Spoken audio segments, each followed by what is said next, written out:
Hey guys, welcome to the show. I'm here at a secret location at this beautiful gym in Beverly Hills, California to see one of the top personal trainers, I would say, in the world. He's gonna say no, but I'm gonna say he's one of the top trainers in the world. You know, when Clint Eastwood needed someone to train Hilary Swank for $1 Million Baby, they called Grant. And when the Marvel Studios needed someone to train Kumail Nanjiani for the Eternals, they called Grant. So let's go and check it out.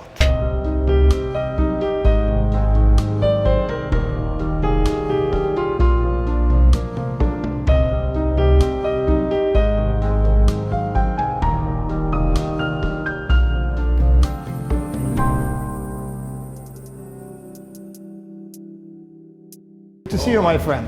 Good to see you. How are you? I'm doing great. Yourself? Good, man. Thanks for having me. My pleasure. This is a beautiful gym at a secret location, right? Let me tell you a little bit what's been going on with me, Sure. And then let's talk a little bit about you. You know, this year has been really crazy for us, obviously, but I've been able to get in there and lose some weight. Lost almost 40 pounds.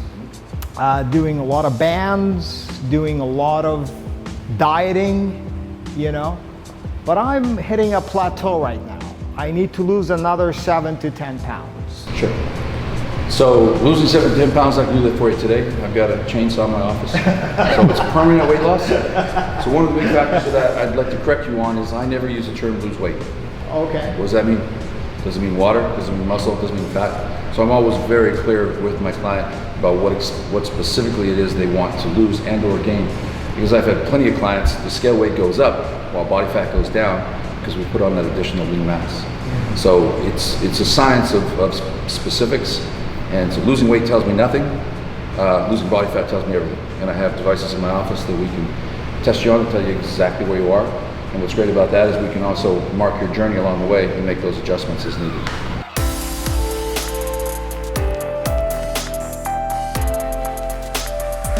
Yeah, so all these big movie stars, some of these people that we admire their physique, they come to you. Why do you think is that?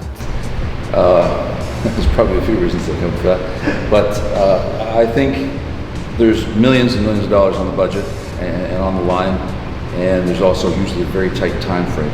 So fortunately, I've had a track record that is spoken for itself, and I think they're just going to go back to the well.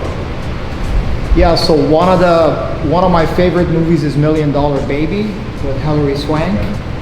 And when I found out that you trained Hilary Swank, I was really impressed because I went to see that movie in the theater and I was very impressed by her physique. So what was that experience like?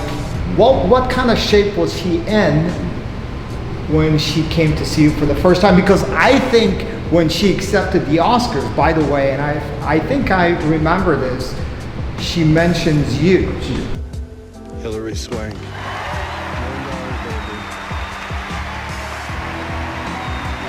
I'm just a girl from a trailer park who had a dream. I never thought this would ever happen, let alone be nominated, and a working actor for that matter, and now this. I would never be standing here if it weren't for each and every one of the brilliant people I had surrounding me, supporting me, and believing in me. My trainers, Grant Roberts and Hector Roca, you pushed me further than I ever thought I could push myself, up to that last pound, actually to that last ounce. I thank you. Yeah, she did, and it was very gratifying.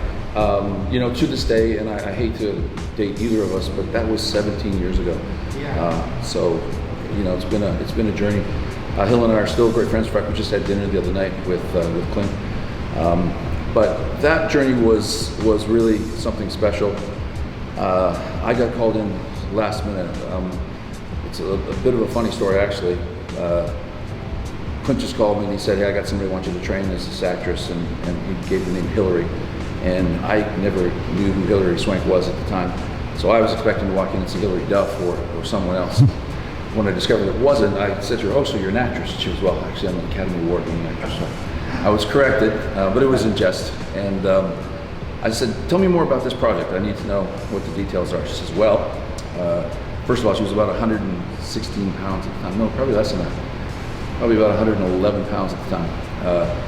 And she says, I'm going to fight the actual 140-pound champion of the world, whose real name is Lucia Riker. And of course, anybody knows anything about boxing, if you're the 140-pound champion of the world, you walk around at 155, 160. That's at least 5 weight categories in boxing. So I'm like, all right. Then I said, well, how much time do we have? 9 weeks. And I'm thinking, okay, 9 weeks till the movie starts, but how much time do we have? Oh, no, the first scene is the climactic fight scene.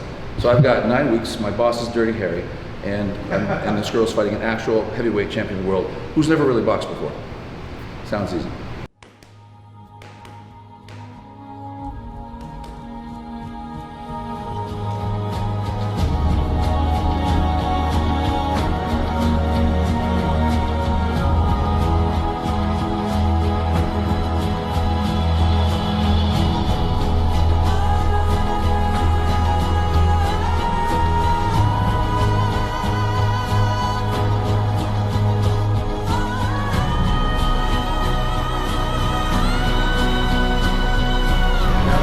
That's amazing. Wow, I would love to gain 23 pounds of muscle. Wouldn't that be cool? But it was a 24-hour thing. From what I was reading, you're making her run in the middle of the night drinking, protein shakes, and I mean that must have been brutal for her. It's brutal for anyone that takes on the chore, and it's the first thing I tell them, and it's the same thing I told Kumail, who you mentioned in the intro.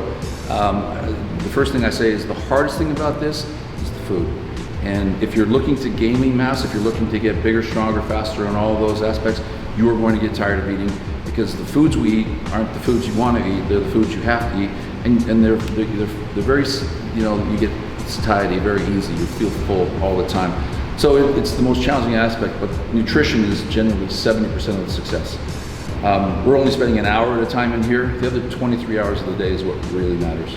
So how do you determine a goal weight for someone? It depends on what they want to do. Like for me, I just want to fit nicely in my clothes.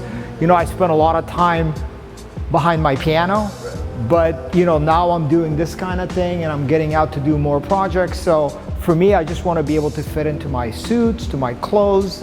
What should be the goal weight for someone like me, for instance? Well, again, I don't really use the term weight. So goal composition would be more accurate in determining, because I don't care how much you weigh. In fact, one of my biggest missions in life is to abolish the body mass index, which I'm sure you've heard of. We've all seen it in our schools and doctors' offices. It's egregious. It doesn't measure anything. It doesn't measure body fat, yet it's how the world measures obesity, and it doesn't. It's a simple height and weight chart. It's linear, and it says if you're this tall, you should weigh this much. But there's some critical elements missing, like gender. It does not ask gender.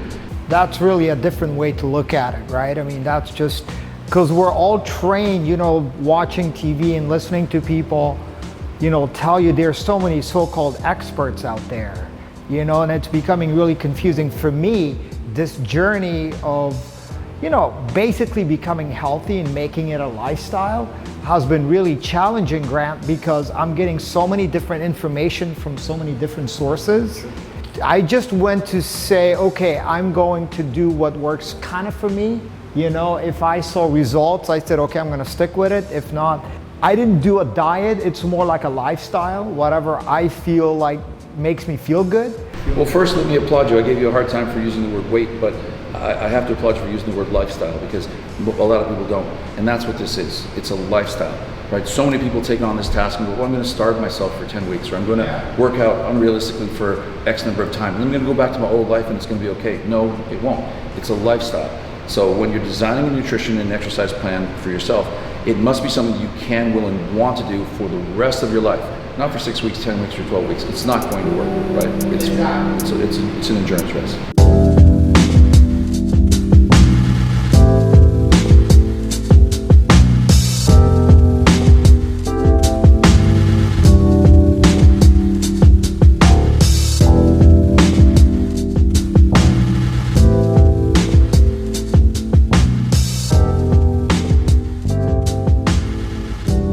Yeah, so Grant, I want to thank you so much, to take me through all of this, showing me your beautiful gym.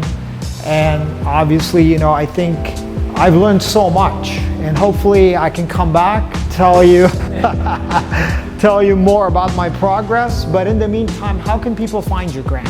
Well, they can't. That's the whole thing. They're not supposed to find me. It's a secret. I don't know. I'm really not a big social media guy. Grant Roberts Fit is my Instagram. I think that's the only one I do. So you guys, if you guys enjoyed this show, please hit the subscribe button, hit that notification bell, and I will see you on the next show.